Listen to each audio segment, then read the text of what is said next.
All right, good afternoon, everyone. So I am filling in for the lovely Josh Hudson, who had to catch his flight.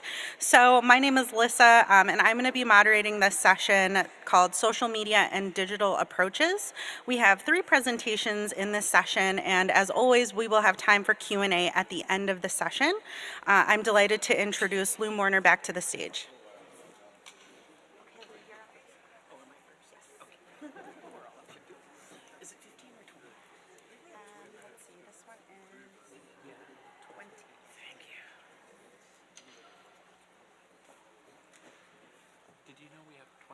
That's what I'm setting right now. Thank you.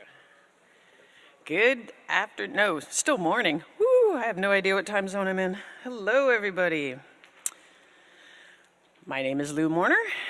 I am from Northern California, where that arrow is. So those of you who are confused and think San Francisco is Northern California, look 6 hours north, that's us.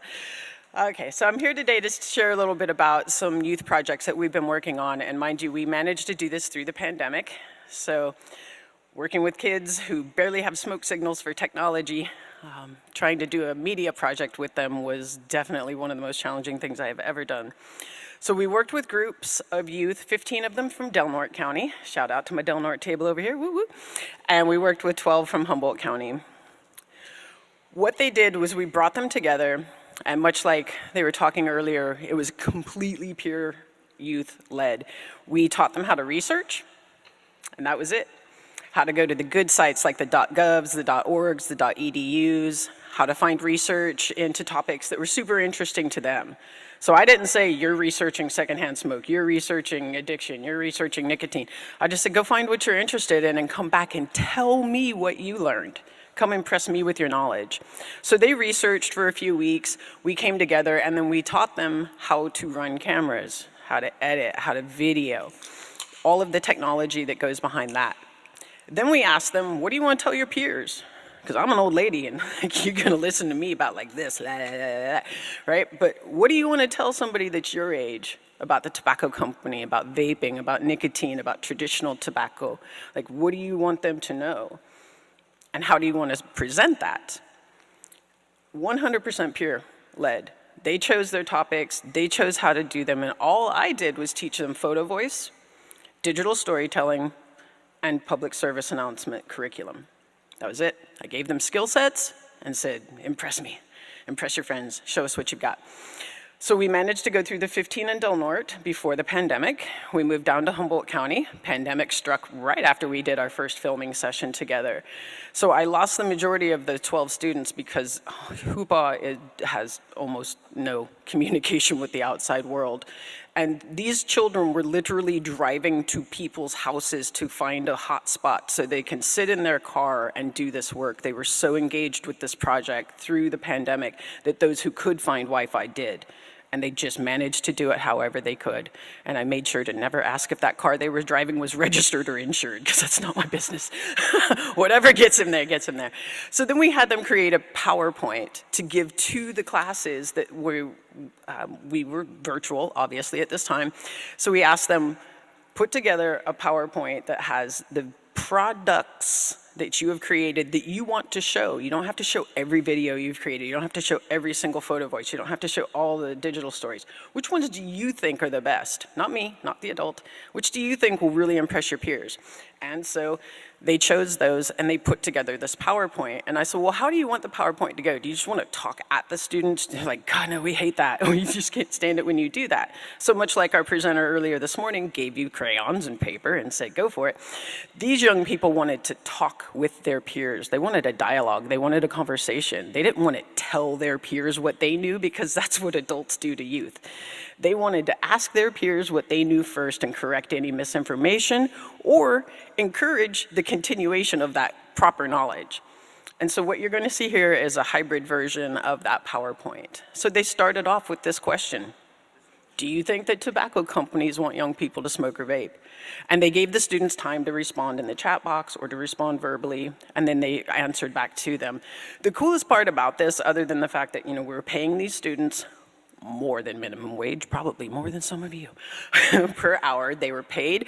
They got credit for their classes, so anybody that needed volunteer hours got this counted towards that. Anybody that was in trouble with the law, I worked with their probation officers to make sure that they got credit for taking part in this. Anything that we could do to benefit that child's life for their participation, we gave back to them. So they were paid, they were given the letters of recommendation, and beyond this, they've since been acknowledged by Tobacco Free Kids, PAVE, Parents Against Vaping, and they're about to be interviewed by the New York Times.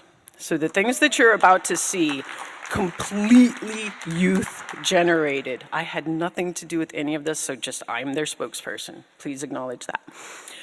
So this was the first photo voice that they put up. This was a young man named Flint from Del Norte, 15 years old, and took a picture of a sibling staring at advertising, point of sale advertising, to prove his belief that the tobacco industry are targeting little people, or else these would be at the eye level of adults. And so it says people are putting advertisements about cigarettes and vapes down so low that little ones can see that their parents are paying for, and so they will do the same someday. This is not okay because it's putting this stuff in their heads and they get addicted. That's what Photo Voice is. You take a picture of something that you're seeing in your community that's upsetting to you, and you write a story about it, a very brief statement, why this is troubling. And the goal is to get others to see from your perspective. So then they asked, do you think that these products are meant for adults? How about this? Are they using bright colors to entice young people? Do they want them to smoke and vape? Are they using flavors to encourage? And so they're asking these questions of the youth, allowing time for them to respond. And a really cool sort of unexpected twist that came out of this was our young people, they were all juniors at the time that they presented. They were sophomores when we started. They would get nervous in the middle of a presentation, and instead of having a panic attack or freaking out, they did exactly what I told them to do. Name their feelings. And they would say, oh, I'm sorry, I'm feeling really anxious right now. Give me just a moment. That was the coolest modeling to their youth that I have ever seen. They're up there going, you know what, I'm nervous, but I'm gonna keep going. So again, that we got a lot of feedback from the little guys, the little ladies, that they were so honored that their older peers would take the time to talk to them and acknowledge them, and they wanted to be them. And that was the cool feedback, that our kids were super nervous that they were gonna do bad, and all that they were getting was love from these young people who just wanted to grow up to be healthy natives like they were. So beautiful, beautiful things came out of this besides the videos that you're about to see. So here's hoping. Here's their public service announcement. Nope. Okay, technology people, I'm usually good at this, but for some reason.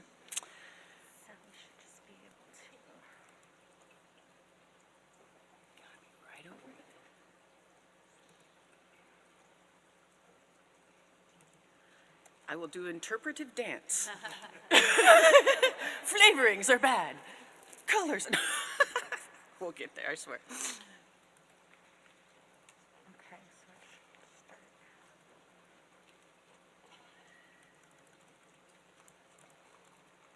Pop quiz.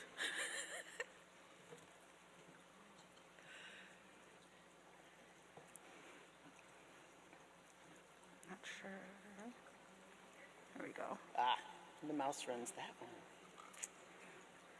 Thank you for your patience.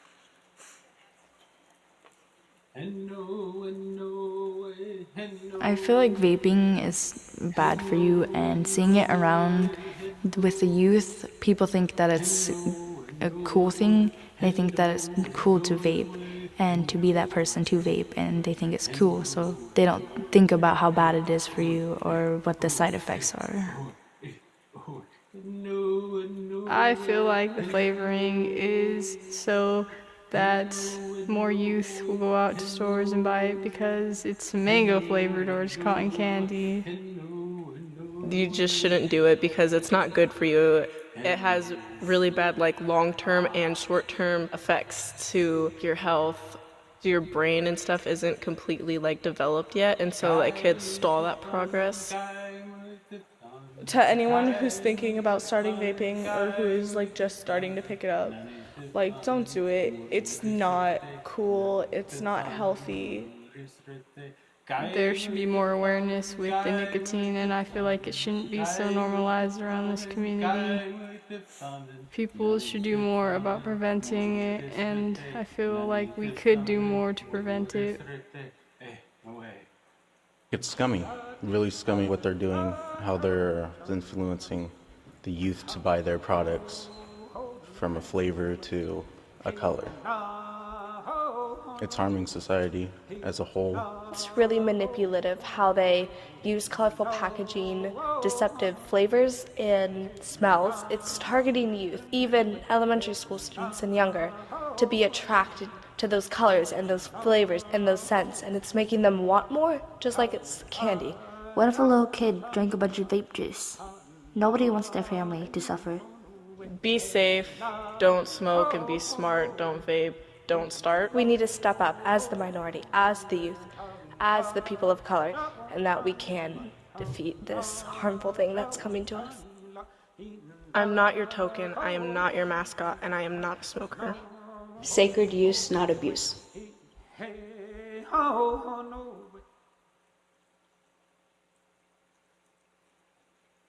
So that was, oh, yeah, definitely.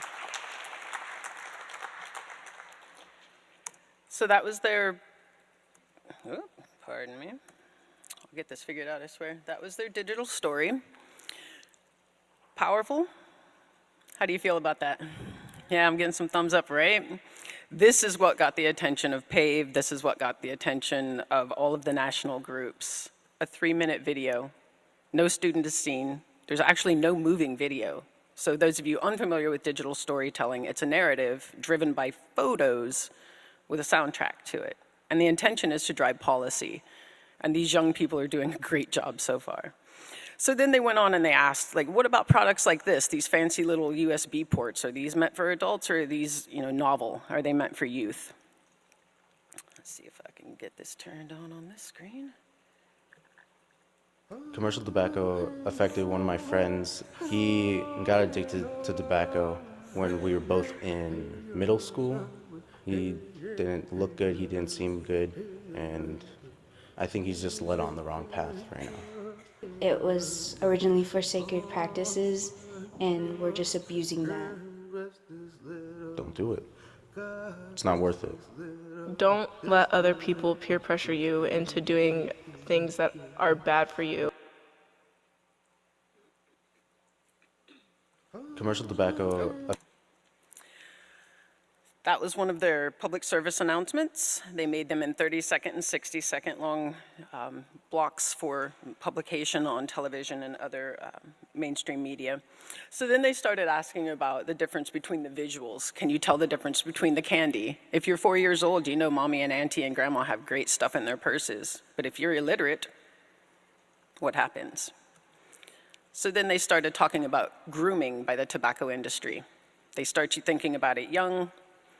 They get you thinking about it and then merge you into adult products. They get you thinking about it connection with sports and lifestyles. And so again, these were all the images that the young people wanted to share with the others based on their own research. So then Haskola came up with the tobacco companies are manipulating their products and colors and designs to look more like candy. Every age needs to know that the similarity between the candy and the tobacco products. The kids are being targeted and society needs to be aware of the manipulation. If more people were aware of this attack on children, they would be very angry. Haskola, age 16. So then they wanted to know about peer pressure, and they were very curious, like, what age does peer pressure really kick in? And we're fortunate to find out middle school was not that age, so it's happening a little bit older in our communities. But they wanted to know, how do you feel when somebody around you pressures you to do anything that you don't want to do?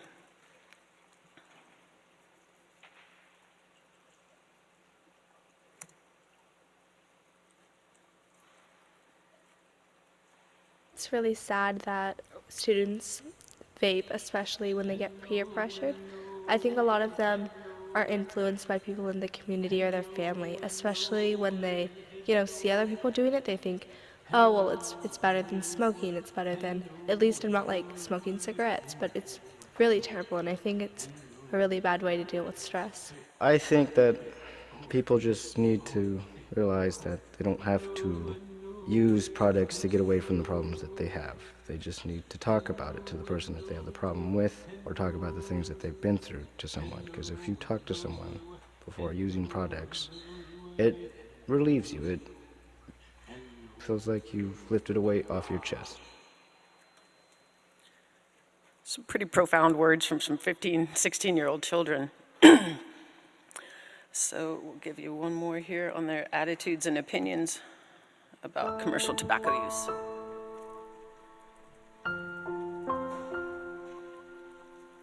The youth in the school do it because they have problems that they have to deal with, so they use those products to get away from those problems. But they don't realize what the effect will do to their body in the future. Like, affecting your lungs from a young age could like really mess you up in the future, especially if you play sports. Like, that could really affect you. Like, if you do track, like, it'll mess up your lungs where you'll have like breathing problems. I feel like the aftermath for smoking, like for your personal health, is really bad, and that it shouldn't even be a thing because of everything else that's in this world, and smoking just adds to another bad thing that'll ruin your body.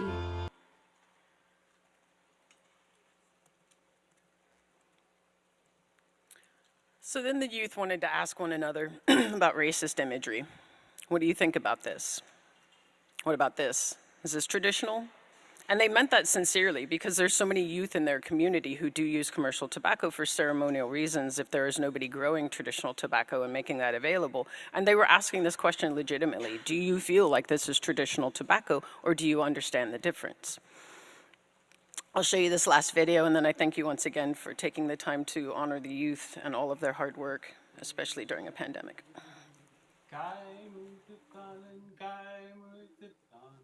I think that being indigenous is like very important, and especially with the tobacco, because our tobacco was originally sacred and meaningful, and today it is misused, it's abused, and it's just so different than what it was, and we need to go back to our old ways.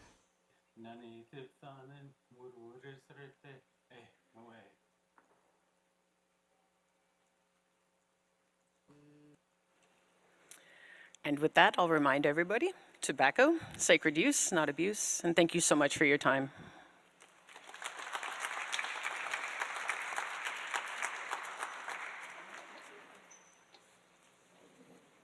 Thanks so much. We are going to move right along with our next presentation. So I think that there's a couple of folks up here. Dana, I'll let you guys take it away. Thanks, Lissa, and it's just a pleasure to be with you folks and to present some work. And this work is really a collaborative project. I have the opportunity and honor to partner with Wyatt through the American Indian Cancer Foundation, Dylan Jennings from Bad River Tribe, who I believe might be online, and Antony Stately at the Native American Community Clinic, who also might be online. We're hoping so, and then they're going to provide some comments if that's the case. But if not, we're prepared to be flexible and just continue.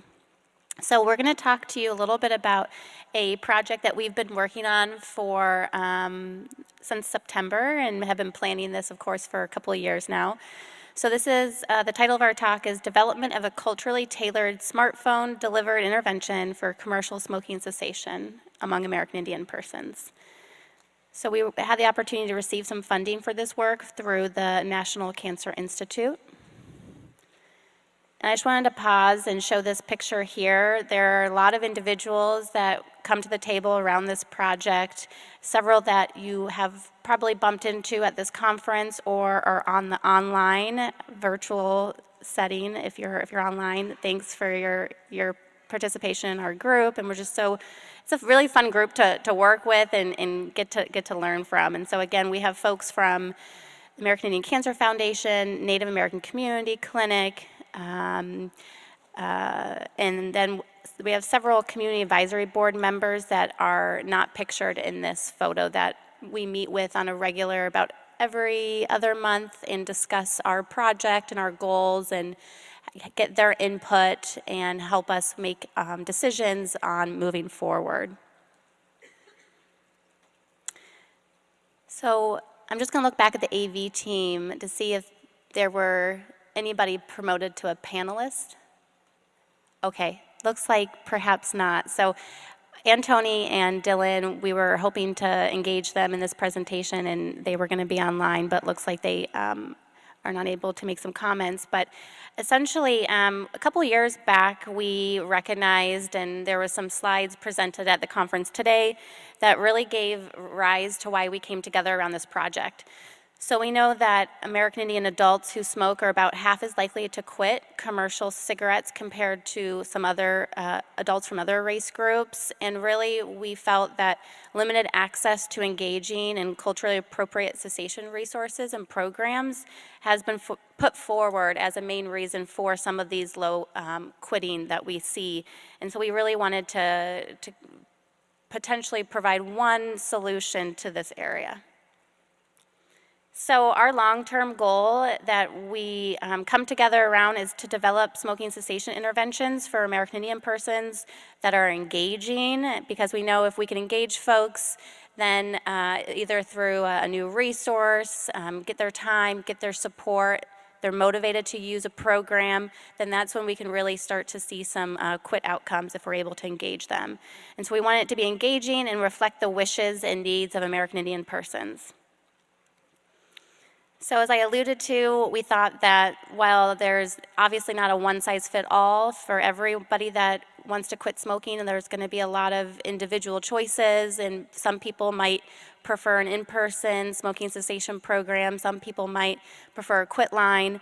What we thought was another solution to add to the toolbox for smoking cessation programs is smartphone apps. So smartphone delivered interventions can have wide reach, as we all probably have multiple apps on our phones at this moment, and they can facilitate immediate access to interactive treatment content. So this is kind of nice. It's really at arm's reach, can be engaging right when the person needs it in real time, and many people have smartphones. So NCI's Quick Guide app is a publicly available smartphone app. You can actually download this right now on your phone. It's free to use and developed through the National Cancer Institute through their smokefree.gov resources. It follows the basic principles put out by the United States Clinical Practice Guidelines on how to quit smoking. It connects people who smoke to cessation resources like the Quit Line, and includes some interactive elements to identify quitting motivation and essentially building the skills to quit. Because what we often hear is that there are people that want to quit smoking, but they're just not necessarily sure how to go about doing that. And so as you see here, a couple of screenshots of what the Quick Guide looks like right now if you were to download it. The one on in the middle of the screen is the home page, and so there's several interactive components. You can track your cigarettes if you're still smoking. You can identify triggers, and then the app will help you track those, because we know once people are mindful about what may be triggering to them, that could be stress, anxiety, a friend, really work, and so this app prepares people to track triggers, and then they can start to see, oh, okay, this is a common trigger, and be more mindful about that. And then the app also has some sections on essentially, how to quit that you can dive into with the app. And so we thought that this was a really great resource. However, it was not specifically developed for the American Indian population. And so we came together and we thought that this seemed like an interesting approach and was already out in the public interface through the Apple Store. And we thought it would be really interesting to see what folks who identify as American Indian and smoke thought about this app and how we could make this app more suitable to their wishes and needs. So the objective is to essentially tailor the Quick Guide, the existing Quick Guide, and then we wanted to do some pilot testing of it to see how well it did for American Indian persons who smoke. So in brief, we have 3 objectives in the project. Our first is some interviews to hear from community voices. So you'll see we recruited 40 American Indian persons who smoke cigarettes to see and view the app and get their feedback on it. What do you like? What do you not like? How could this be more in aligned with your American Indian culture? and essentially to inform the tailoring of the current version. And then in AIM 2, we're doing what app people probably do all the time, is some iterative testing. So now that we have this tailored version, how well does it actually, is it easy to use? What are some just initial usability data on it? So in that AIM, we're going to be just recruiting about 10 people and having them use the app and give us some feedback with just a short 2-week period of using it. And then in our final step, we're going to pilot the app in a longer term setting and look at some engagement, satisfaction, feasibility, how it aligns with American Indian culture, get some further feedback on it, because these folks have been using it for about a 5-week period, so much longer than our iterative testing. So overall, I think the take home is that this is a really iterative process, and that we are in just completing the first AIM, and we can kind of share some of those results with you. Where we envision this, so as I mentioned, Wyatt and I have been working close with the Native American Community Clinic, which is located in Minneapolis, Minnesota, and then we've also been working closely with Bad River Tribe in Wisconsin. And so we really developed this project and trying to include voices from Minnesota and Wisconsin. But our hope is down the line, we'll see that this project continues to evolve, and the goal would be that this would be available in the App Store, and there might be new versions for, we understand that there's many tribes, many different cultures. One-size-fit-all app for American Indian persons might not suit everybody's unique culture and wishes, and so could be more versions of the app and testing it in the future. Our big goal would be really cool one day is that this app is downloadable on the App Store and free to use, and so to do that, we're hoping to provide data on whether it helps with engagement and helps with quitting outcomes. So as I mentioned, we have been working hard, and we had just finished this first AIM. So in brief, what we did is we worked with our community partners, and we were able to recruit folks from the Native American Community Clinic and its networks, as well as through the Bad River Tribe Clinic. What we did is we had participants who consented. They completed a virtual interview with us, so we actually did this all over Zoom, and it actually worked out really well. We proposed this during the pandemic, and so we went in thinking, how can we do this in a way that's safe? And so we thought Zoom would be ideal, and it has been really efficient, given we all know that transportation to visits can be a barrier for some people to participate in studies. And so we had an interview. We had a really amazing research coordinator through the American Indian Cancer Foundation that she just did such a really wonderful job with these interviews and engaging people around getting their feedback on this app. And so we had 40 interviews conducted. And to be eligible, we did want folks to own a smartphone, because we thought that that was really our ideal population, that folks already engaging with a smartphone, and that was no problem. I think everybody that came to us owns a smartphone. And then we also did 6 interviews among tribal tobacco treatment specialists or persons working on tribal efforts to either reduce commercial tobacco and or reclaim traditional tobacco. And that was really to round out and get the knowledge from these folks that have been really integral in the commercial tobacco movement, and hear about their thoughts and recommendations from their perspective with either helping treat commercial tobacco or reclaim traditional tobacco. So now we are working with the app developers. So the really cool thing is the National Cancer Institute has this group that helps develop their resources, and we have a partnership with them to take our very detailed recommendations for tailoring and then implement them into the app, which is great because I'm personally not an app developer, and I know that that's a lot of skills in itself. All right, I'm going to hand this over to my partner, Wyatt.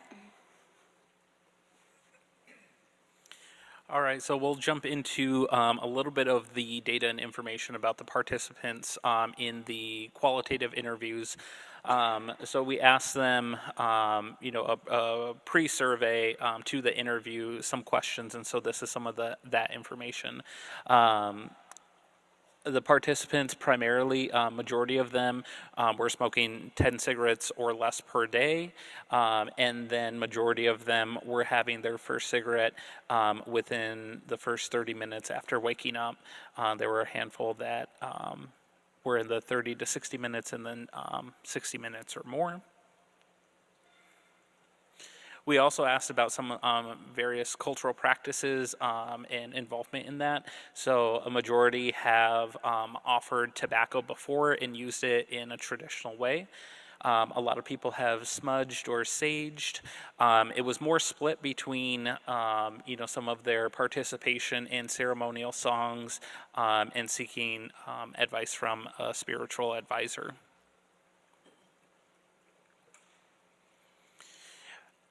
For the qualitative data, this is some of the, results that we got from those interviews after we went through, it was 40 interviews, and we got so much data and information. It was very rich.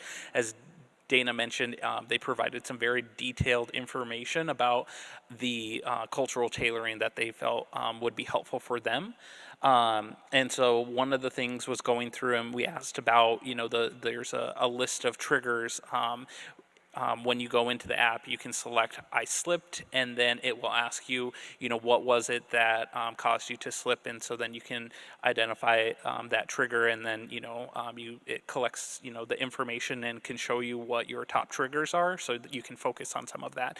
And we knew that for American Indian communities that, there could be some unique or specific triggers that might not be included on that list, and so we asked for feedback on, updating that list.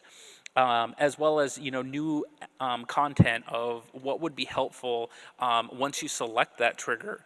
We want to provide some resources on how you can help to address some of that and some various strategies that are culturally appropriate and relevant. And so we have a page on cultural connectedness, mindfulness and storytelling, as well as healing, because we know that there's so many reasons and triggers for American Indians and why they are using commercial tobacco, and providing those similar appropriate resources for that. So we'll have some information here about what that looks like in just a little bit. In addition to that, there is updating terminology throughout the app, and being reflective that a lot of what we're trying to promote is the commercial tobacco use, and trying to get them to quit commercial tobacco and move towards using it more traditionally. We're also considering, updating the title so that it's clear that the application is for American Indian persons. So we have some ideas on that we will work into the updates and get feedback from the additional the participants in the AIMS 2 and 3. The other thing that came up is, some of the stylization of the actual app. Right now, I think the background is like a forest or some grass or something, and it's hard to tell. And so, we wanted Native people to be able to connect with it and say, see or feel like it's relatable and for them. And so participants provided, feedback on how different designs and things that we could include there. And so we're working on doing some of that. Again, what we're going to focus on here in the presentation is some of the steps that we're able to do sooner rather than later, and working with the app developer on some of these pieces, primarily in 1 and 2. So right now, in the middle there next to the graphic, this is the current trigger list. So you can identify a location, time of day, driving, feeling down, lonely, stressed. And then, so the participants were asked, is there anything missing from here? And a lot of the information that we got are outlined in the updated trigger list on that far, right hand side. So feeling grief or experiencing loss. We know, especially in the last year or 2 years now, that there's been so much loss and grief that our communities are experiencing, and that a lot of people will turn to commercial tobacco because that's a natural connection for us. And so that came up a lot, as well as boredom, feeling anxious or nervous, also being around commercial tobacco in traditional kind of spaces or ceremonial events. Also updating playing cards. We put bingo in there as well. I know I'm a third generation bingo player. So that's always a good one, going to bingo halls. So wanting that to be included. And so as you go through this and you would select those new trigger lists, or those triggers in that list there, they're connected to, again, those new app content pages. And so you would be directed to, let's say if you chose feeling lonely, then you would go to the cultural and connectedness, and it would provide resources and information about, trying to help you not feel lonely. Similarly, feeling stressed or down could take you to mindfulness and storytelling. And then the last one, feeling down, again, going to healing and trying to provide some information and guidance. Again, that pulls on the knowledge and wisdom that our communities already have, and trying to guide them in that way and encouraging them to reach out to resources and other information within their community that they might already have access to.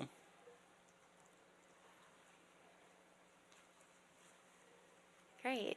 All right. So as Wyatt mentioned, we have been developing our new app pages, and as in the previous slide, that will either connect in the app through a user identifying a particular trigger, or you could actually access these app pages on the main menu at any point in time, which is nice as well.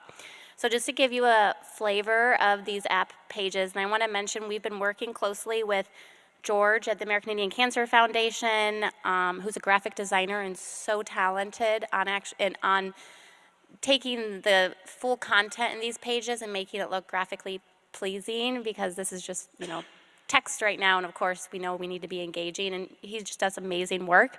And then we've been also working with an artist from Bad River Tribe, Caitlin, and to create some artwork for the app and further help with the user experience. And so just to give you an idea, some of these pages, for example, culture and connectiveness, we have a section on connecting with culture by learning about traditional tobacco. We have some comments in the app, and then we link out to the National Native Network's website, so shout out to Hannah and their work.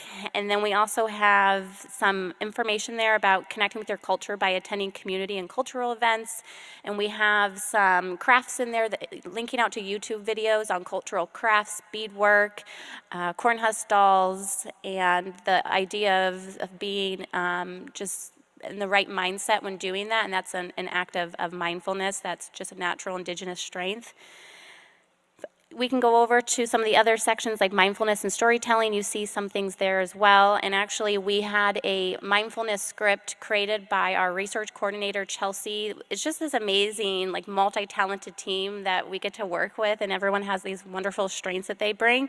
And so she wrote this, and it's called A Walk Through the Forest. And then we had an elder, Carol Hernandez, who's on our community advisory board, read the script in a very, if you've ever listened to a mindfulness video, a meditation video, she's so talented as well. Her voice is very calming, and so people will be able to link out to that in the app as well.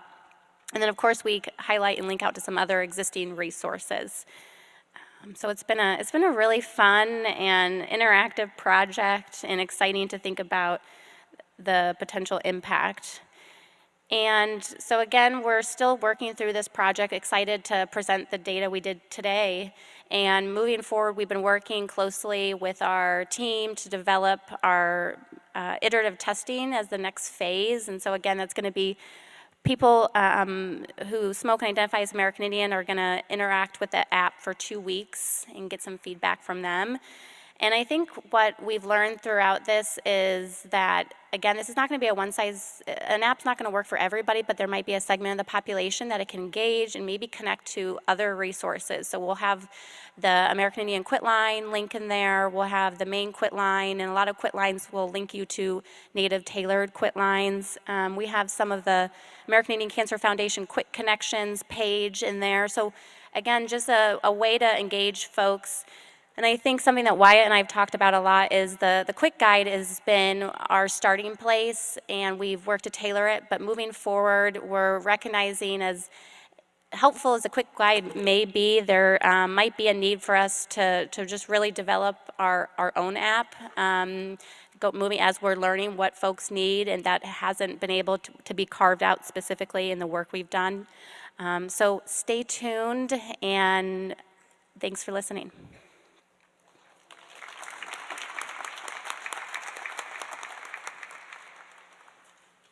Thank you so much, Dana and Wyatt. Up next, we've got Herschel Clark. Good morning, everybody. Let me go to introduce myself really quick. She tohi cleaning the shlent the Bethishan Bajchin, Ushahin Shiche Auto Tisna Nationale. These are just my clan relations and my language. I am Navajo. My name is Herschel Walker Clark. I am the program manager for the Southwest Navajo Tobacco Education Prevention Project. So a little bit about the presentation I'd like to share with you guys is really a unique project, really working with our traditional healers on the Navajo Nation in regards to really understanding the cultural aspects of how do we look at tobacco, how do we look at it from our cultural lens. So really engaging with these traditional healers on their perspectives. And I'll show a video of the study that we've done and really just kind of talking about a little bit of background, like how we came here, through our efforts on the Navajo Nation in regards to passing one of the most comprehensive policies on the Navajo Nation. I'll be talking about a little bit of background, and then also the research study that we've done in regards to this whole process. And just to kind of highlight a little bit of background behind the Era's Life Act that we passed recently, it took 13 years in the passing. And through this whole journey is something that we haven't really shared a lot of stories, a lot of, there's a lot of, I guess, people who contributed, and that was just part of the process as well. I came on right in the middle. So this is a whole long story in itself, but this is just one component of our efforts to really pass this policy. And I think the traditional healers really had a voice in regards to, making this possible for our tribal communities and also for the Navajo Nation. And I'll talk about the process of how we worked with the traditional healers, really understanding, having them take the lead through the study, and then also share a video. I'll share one of the 4 videos that we developed, and it really just talk about, and then also a little bit about the Era's Life Act too as well, because their voice really was part of this process in this journey as well. So a little bit of background, back in 2008 was actually the first time Navajo Nation, a smoke-free policy was introduced to the Navajo Nation. This is through our program, through our efforts working with a coalition group called the Team Navajo. So 2008, they presented a comprehensive policy. Unfortunately, it was vetoed, but in a sense, it was really good that it vetoed, because otherwise I wouldn't be here talking to you. Otherwise, I wouldn't have done the research. I wouldn't have been done part of this whole journey in itself.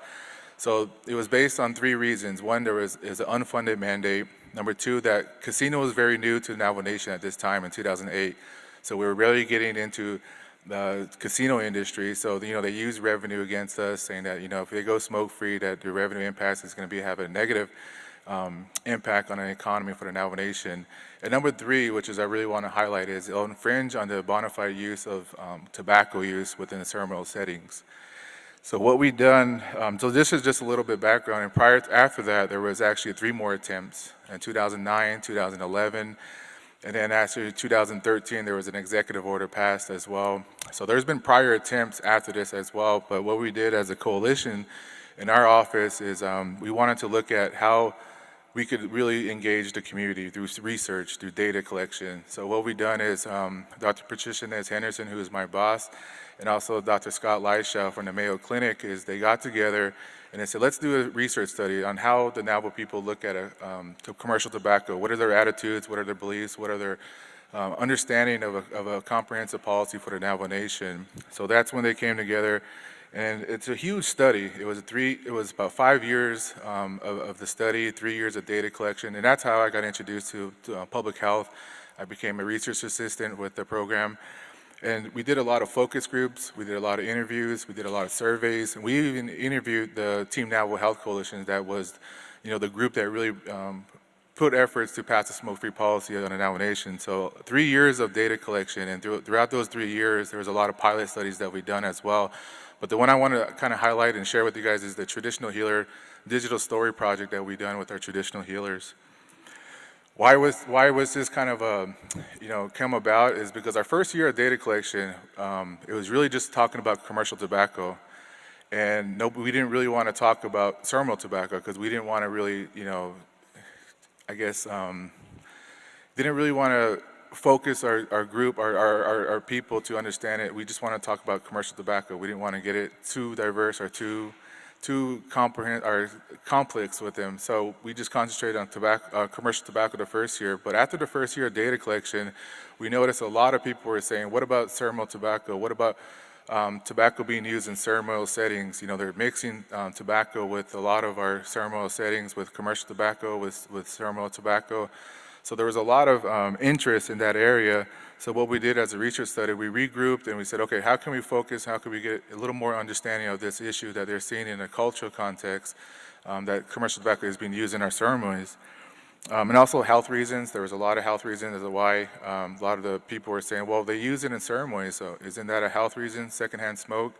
So this is kind of the reason why we wanted to kind of go into a digital story project.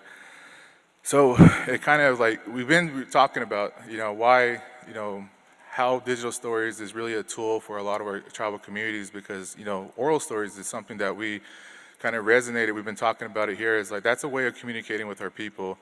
And our traditional healers are the, gatekeepers to our knowledge and our culture. So how do we transition that communication from digital stories, capturing what they're saying in regards to tobacco and relating that to the people and relating, especially the youth. And I think that's something that's really instrumental for the youth to understand too as well. And it just honors our knowledge. We look at it a little different. And I've always shared that when you ask a traditional healer a question, he's not going to tell you the answer. What he's going to do is they're going to tell you a story. And they're going to make you figure out what decision you're going to make for your own decision. It's not up to them to tell you what to do. And I think that's something that Indian country tribes it's really important to understand that your critical thinking is very important to how you make decisions in your life. You shouldn't be told what to do or how to do things.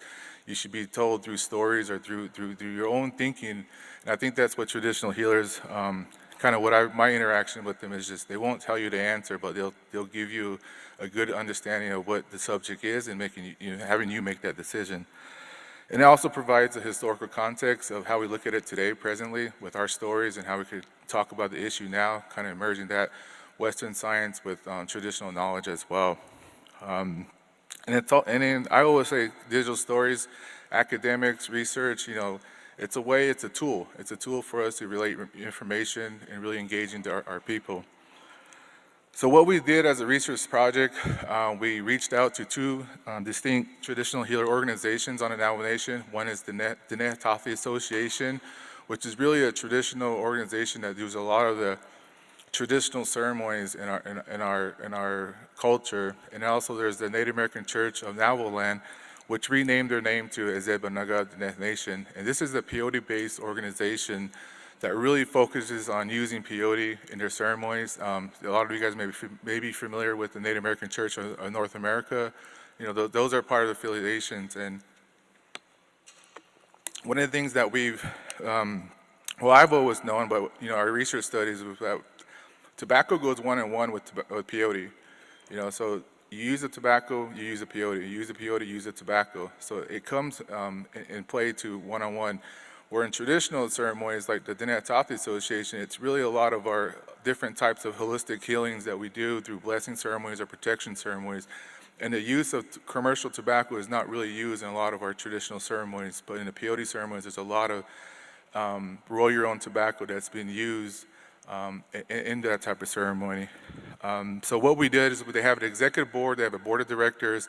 What we did as a study, we went to them, we proposed our project to them, and immediately they understood, and in some sense, that what we're trying to do is we're trying to get the knowledge of how they look at, tobacco.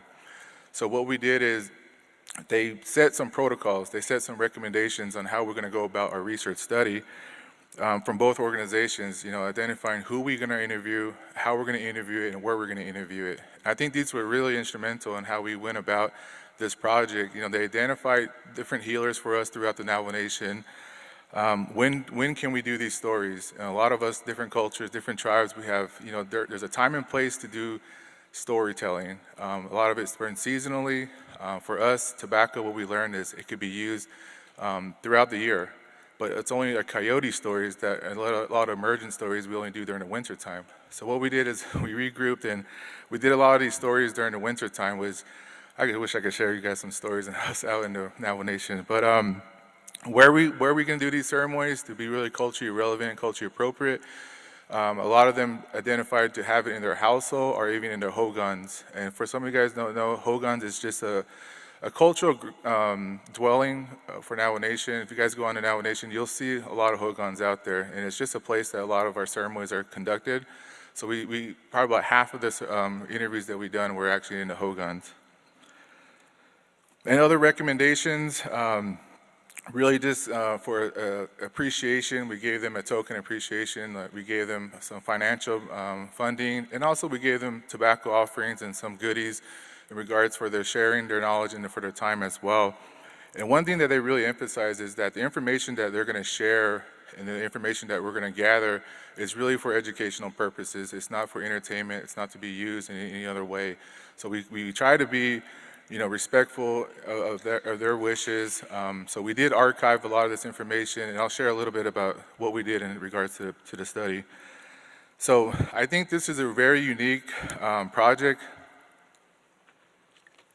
And the reason why I say that is because we do research, I've always looked at research as a lot of us, I wouldn't say you guys, are people in general, they do research just to do research, but they're not really wanting to, or we don't have that ability to go really into the culture, to really capture what it is that we're trying to do with our tribal communities. And based on their protocols and their recommendations, the first thing that they said is we have to have a tobacco ceremony. Our project has to have this ceremony. So what we did is we went to our PI, Dr. Patricia Ness Henderson, Dr. Scott Leishaw from the Mayo Clinic, told them this is their wishes. If we're going to do this project, then they're going to have to come down and do offerings. They're going to have to actually do a ceremony for this project. So that's what we did. It was really interesting to see that engagement from some of our Mayo clinics, some of the universities that came down to actually participate in this ceremony, to see how we look at it. And I think that's really was the pinnacle point in our research study, and also our people to really understand how we look at it from our cultural lens.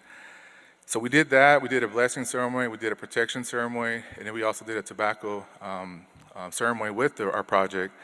And this is all just because I've always been taught from our cultural teachings and from my elders and even my grandparents that it's really just a spiritual guidance to making sure that what you're doing is going to be in guidance with the spiritual, I guess our deities, our holy people, however you look at it.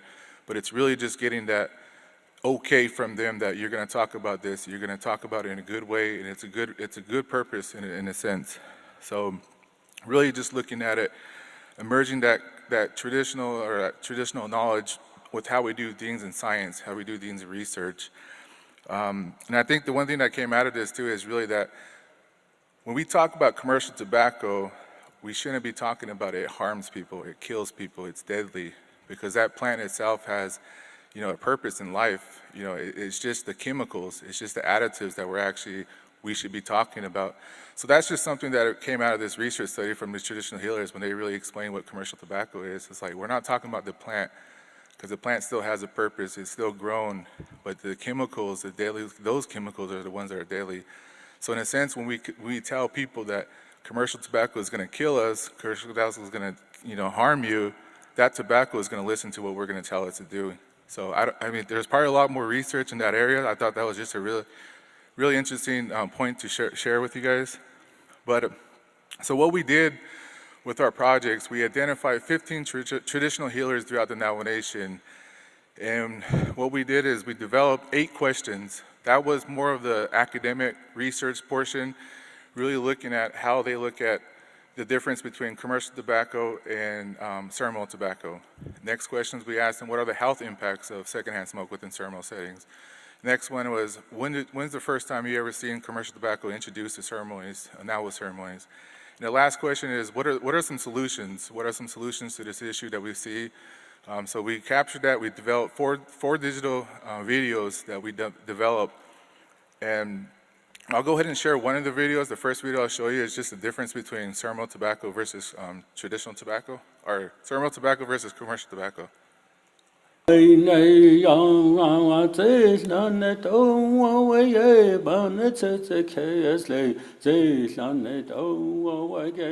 Navajo Nation has a long history of rich culture deriving from the Navajo traditional oral stories handed down from generation to generation. Recently, smoke-free policies to prohibit commercial tobacco secondhand smoke in public places have been proposed within the Navajo Nation. Researchers from the Networks Among Tribal Organizations for Clean Air Policy Project wanted to explore and understand the history, role, and influences of commercial tobacco and secondhand smoke within the Navajo culture, specifically within the Navajo ceremonial settings.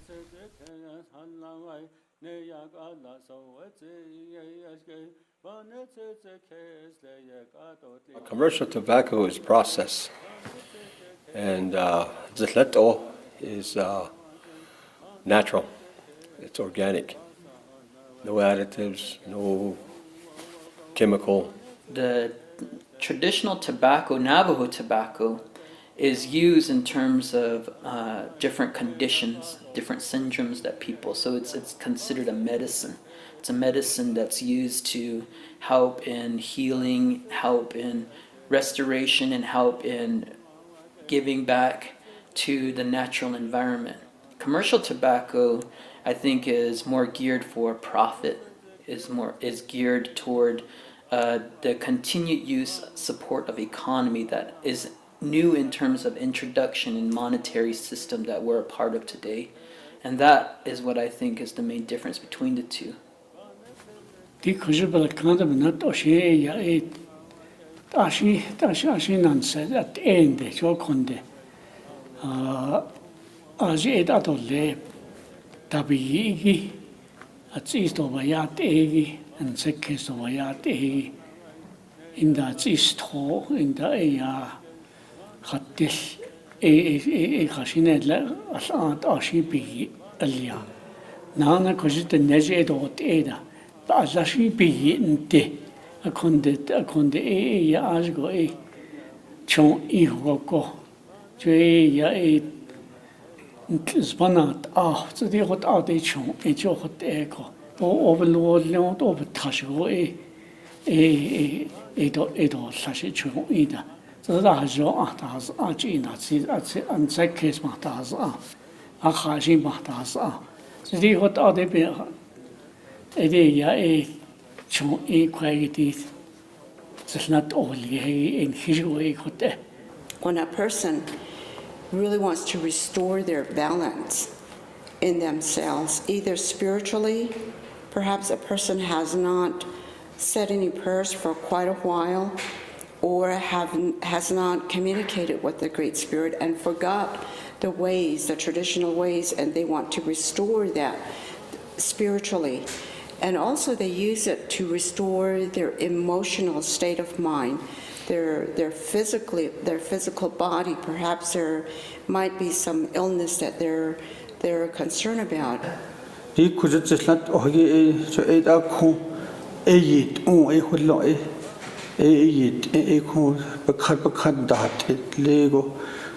Tago da ego da be hazan go et lat e be hazan hallo ti kujbil ganam nat o ne do e khula khada shi te khada shi khullo do khada shi e khut e hor ne at do e helt e da ho o bel at e shi ya generated adinate de ya e do Toi hat ida Australia that the commercial tobacco and Joy got manufactured that Nagia.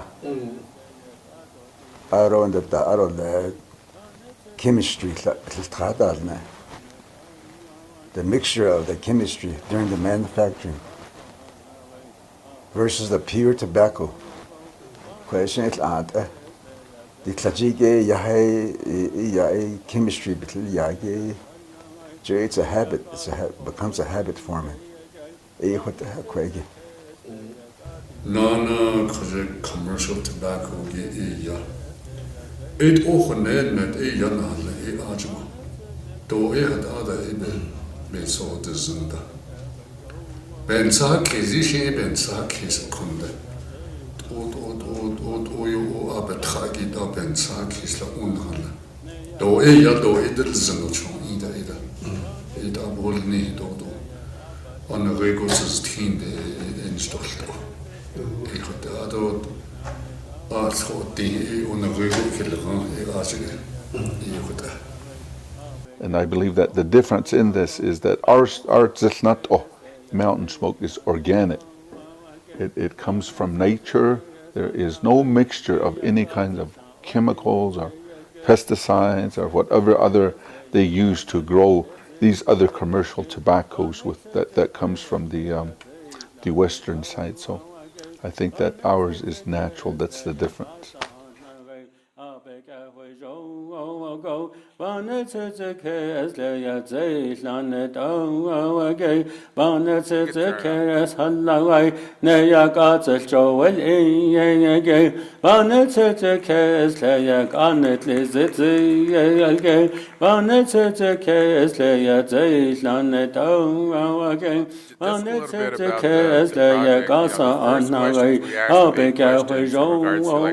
Kind of explain that. But the second portion, what we option out, is that they could share stories or anything that they would like from their culture. So that song right there was actually a Tobacco Mountain song that they shared and they're okay to use. Some of them shared oral stories, emergent stories, clanship, tobacco clans stories. So it's really rich knowledge that we haven't been touched in regards to how we're going to use those that information, and that data was actually archived through the Diné College. So there's still an opportunity for us to kind of explore the other portions of the interviews that we've done. But the first portion was just educational, videos that we wanted to develop. And there's still a lot of data. There's probably at least 40 hours of video recording that we've done. So we're really looking forward to really exploring opportunities that we could look at some of those oral stories. And just to note that a lot of these traditional healers, 15, we actually lost 4 of them since the times we've done this interview. It was all the way up from 98. The youngest one was probably around like 68 or so. So there's a various, really looking at our cultural knowledge. This is the way we could capture that and understanding it and using it in a really positive and educational way for generations to come. So what we learned from this, basically really nurturing our partnership with the traditional healers. I think we have our own answers, our own culture is the way I look at it. Anything that we do in concerns of our health, our well-being, I think our culture, knowledge, and our expertise, we really do have the answers. And I think Western approaches is just really a tool that we could use and utilize to help relate those messages that we need.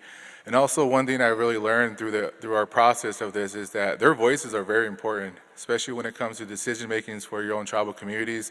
For the Navajo Nation, when the Era's Life Act was actually passed, a lot of our elected leaders asked that question: what do the traditional healers think about this? What are their perspectives? So, we shared these videos with them. We shared some of the data from our study, and we actually got a letter of support from one of these organizations to the council delegates in regards to this Era's Life Act. So, to me, I think their voices are really important when it comes to decision makings for our people.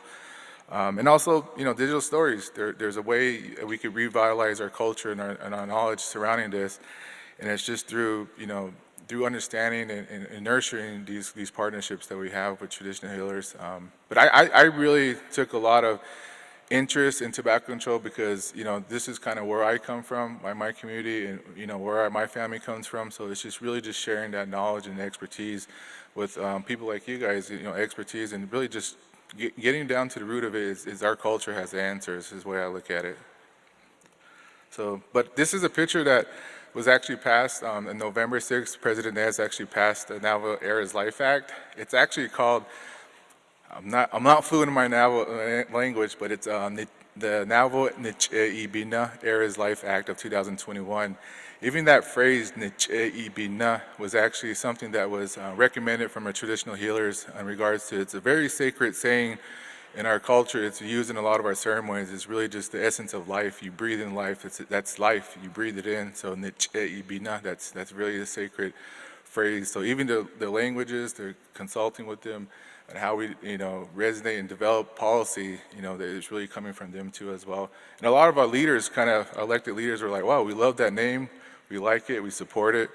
So it really does resonate when we work with our communities and work with our traditional healers. So I just like to share that. But thank you.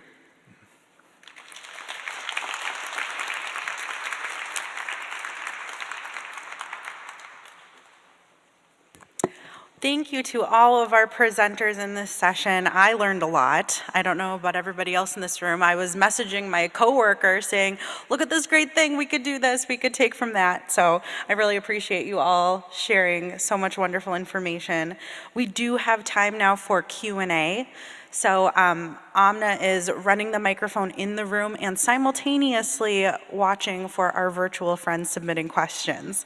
So now is the time, if you have any questions, to raise your hand or submit that in the chat box.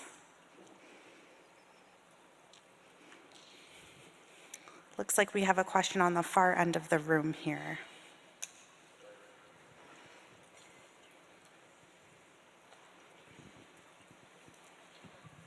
Thank you. Well, congratulations to all the presenters. These were engaging, lively presentations, and I think all of us could imagine what would this be like in my, fill in the blank area. So I had a kind of technical question for Dana, and that is the technology progressing to the point where apps can be tailored without too much hassle?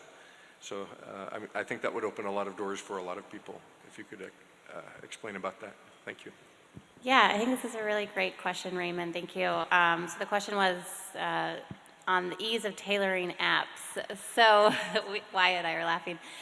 I think it probably depends on each of the relationships with the app developers. The avenue we're going through is working with it's called ICF Next Consulting. They have been working closely with NCI to provide their smokefree.gov resources for a while, and so we've been working with them.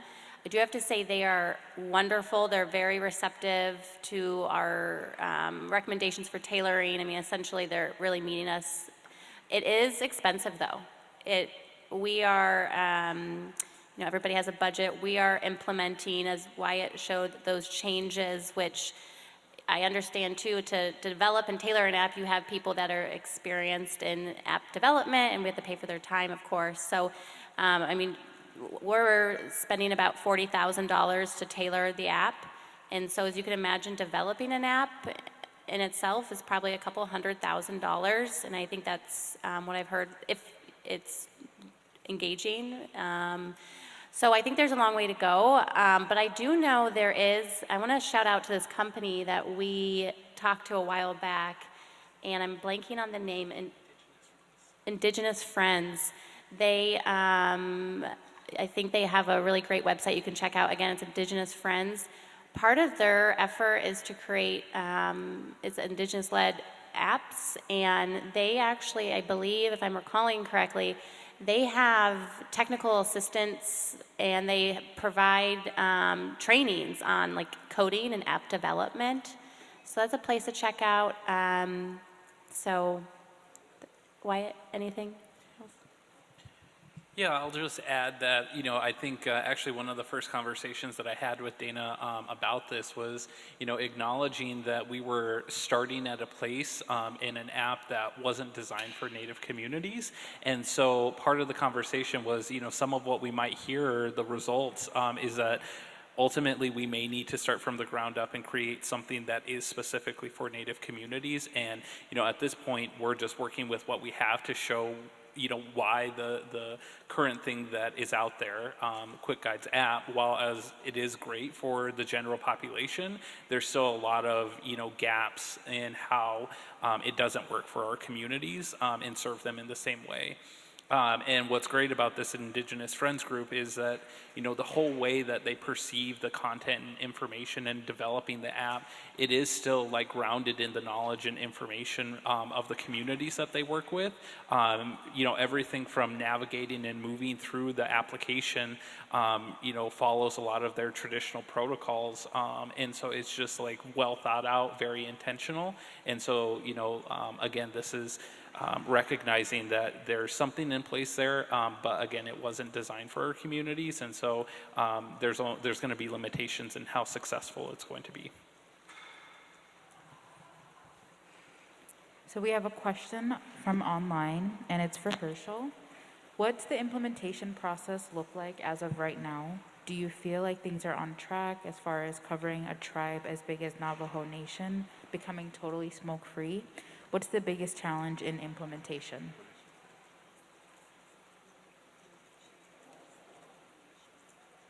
Okay, thank you. The implementation is actually, it was a 6-month process, but we're actually still in the implementation process. Really, our office is actually helping out with the implementation. Right now, we're just really focusing on, you know, passing out signs to the chapter houses. There's 110 communities on the Navajo Nation, and retailers probably over 140 retailers, and it's just really just supporting the government. I think the Department of Health is really focused on COVID right now, so what we do as our coalition, we came in and just really try to support, you know, with our partnerships from a lot of different, I guess, partnerships to help us out with the implementation process. So it's supposed to be 6 months, but it's going to go over 6 months. I think it's been over almost 6 months now. So we're looking at maybe like I would say a year of implementation, and I think it's resonating a lot. I think it's just a lot of attention is at the gaming casinos. I think they're taking it upon themselves to really focus in that area, because I think that's the main focus when it really comes to secondhand smoke exposure or commercial tobacco being used in our communities. So. Any other questions in the room or online?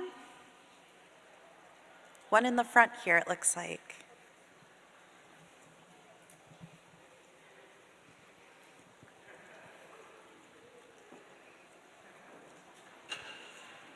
I had a question for Lou. The videos that you showed at the beginning there, do you guys have like a YouTube link or something where we can share that with our own communities for PSAs? Absolutely. If anybody wants that, and I apologize, I did not put it in there because we just switched our USC platform, so they took it down right while I was here. So I have them up on a personal YouTube channel that you can watch now, so please, just anybody, if you haven't already taken my information from the end slides, just get in touch with me and I'll happily share it. The more it goes out, the merrier. Thank you.